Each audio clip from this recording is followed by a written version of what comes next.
ये तुमने कैसी सफाई की है? ऐसा लग रहा है कि सफाई की ही नहीं तनख्वाह लेने का पता है, बस काम करती नहीं ढंग से। बेगम शाजिया इदरीस अहमद मुलाजमा पर बरस रही थी और ये कोई नई बात नहीं थी। उनकी ये रोज की आदत थी, जितनी देर मुलाजमा काम करती वो इसको मुसलसल कुछ न कुछ कहती रहती। कभी उन्हें किसी मुलाजमा की सफाई पसंद नहीं आई थी। वो एक इंतहाई दौलतमंद खातून थी और वो गरीबों को नीच और जलील ख्याल करती थी। अरे ये तो ने क्या किया, चारपाई नापाक कर दी मेरी अलिफाटे अपने बच्चे को। सामा एकदम लरस कर रह गई। इसकी आंखों में अपनी कमाईगी का एहसास आंसू बनकर चमकने लगा। दरअसल सामा ने अपनी गोद में मौजूद 2 साला बच्चे को राहदारी में बिछी एक चारपाई पर लिटा दिया था। अम्मी जान क्या हुआ, लेटा रहने देना बच्चे को, कुछ नहीं होता। उनकी शादीशुदा बेटी को एकदम तरस आ गया। जाओ तुम ले जाओ अपने घर, वहाँ लिटा दो अपनी चारपाई पर, मुझसे नहीं होता ये सब बर्दाश्त। बेगम साहिबा ने बेटी को भी खरी खरी सुना दे।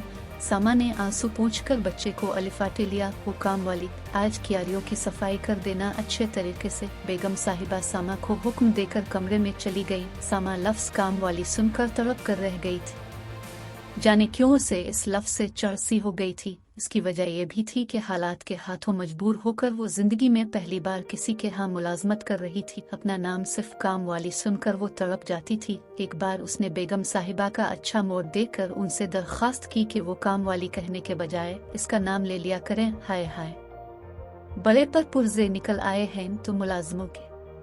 काम वाली ना कहूँ तो मैडम कहूँ। वो एकदम बरस पड़ी और सामा ने खामोश रहने में ही आफियत जानी।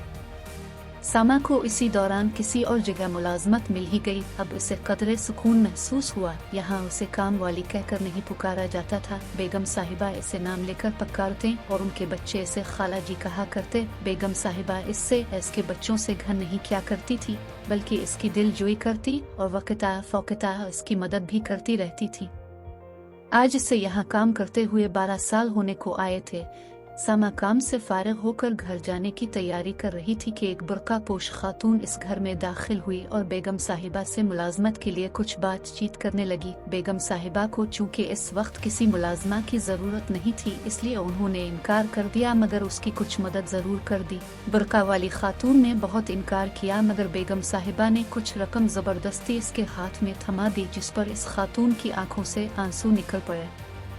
आखिर वो खातून अलिफाटे और वापस जाने के लिए बुर्का की चादर दुरुस्त करने लगी। अब सामा की नज़र उसके चेहरे पर पड़ी तो वो दम बखुद रह गई। इसे अपनी आंखों पर यकीन ही नहीं आ रहा था। ये वही औरत थी, वसीओ अरीज कोठी की मालिकन, गरीबों से नफरत और घन करने वाली, मुलाजमों को नीच ख्याल करने वाली। सामा अल्लाह ताला की कुदरत पर हैरान थी।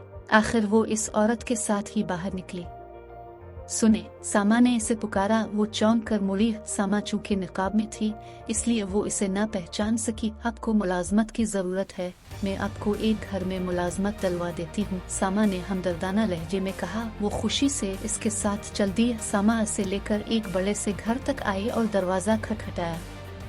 कुछ दिन पहले सामा को इस घर से मुलाजमत की पेशकश की गई थी, मगर सामा इतनी अच्छी जगह से मुलाजमत छोड़कर कहीं और नहीं जाना चाहती थी, इसलिए इनकार कर दिया था।